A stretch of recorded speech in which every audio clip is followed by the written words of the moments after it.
In the quiet village of Umuama, surrounded by thick forest and rolling hills, people lived by ancient traditions. Elders often warned children never to go through the eastern side of the forest, a path overgrown with wild bushes and strange red mushrooms. It was said to be cursed. Obinna, a stubborn 17-year-old boy, was known for ignoring rules. One afternoon, after a quarrel with his father, he stormed into the forest with a machete and a lantern.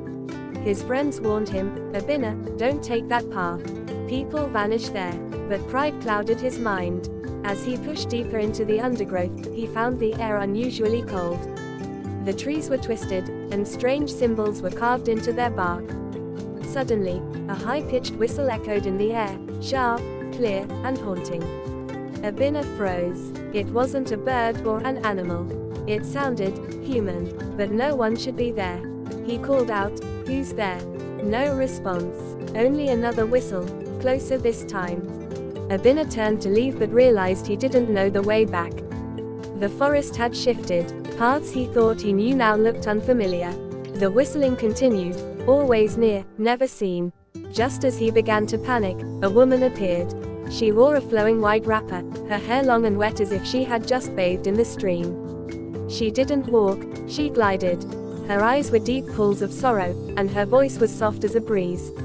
"Why do you disturb the forest?" she asked. I didn't mean to," Obinna stammered. "You came with anger in your heart," she said. "And this forest feeds on such." He begged her to show him the way out. She agreed but warned, "You must not look back, no matter what you hear." They walked in silence. Then, Obinna began hearing familiar voices, his mother calling, his father shouting his name, his friends laughing. He was tempted. His heart raced. But he remembered her warning and kept walking. When they reached the forest's edge, he turned to thank her, but she was gone. No trace, no footprints. Obinna was never the same after that night. He stopped arguing. He listened more. But he also started waking up at night to the sound of whistling, low and distant, as if coming from the forest. He confided in his grandmother, Mama Nena, the oldest living person in the village. She grew pale when he described the woman. "That was in Kemdilam," she said, almost whispering. "She was a bride left at the altar, humiliated and heartbroken. She ran into that forest over 60 years ago and was never found. Her spirit still wanders, calling out with that whistle. She shows herself only to the stubborn."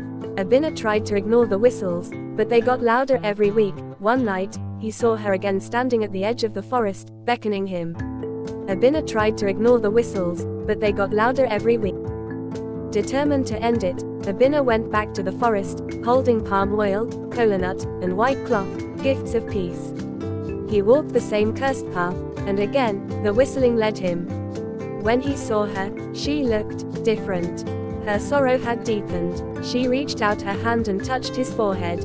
"You were warned," she said. "But you came again." Obinna begged for forgiveness. She smiled faintly and said, "You must now carry my whistle. Until the next stubborn child comes." Before he could ask what she meant, she vanished, and in his hand was a small, carved wooden whistle, warm to the touch. Since then, Obinna became the village's forest guide, wise beyond his years. But on certain nights, when the wind is strong, villagers swear they hear a strange whistle coming from the trees. And sometimes, just sometimes, a young child disappears, drawn by the sound.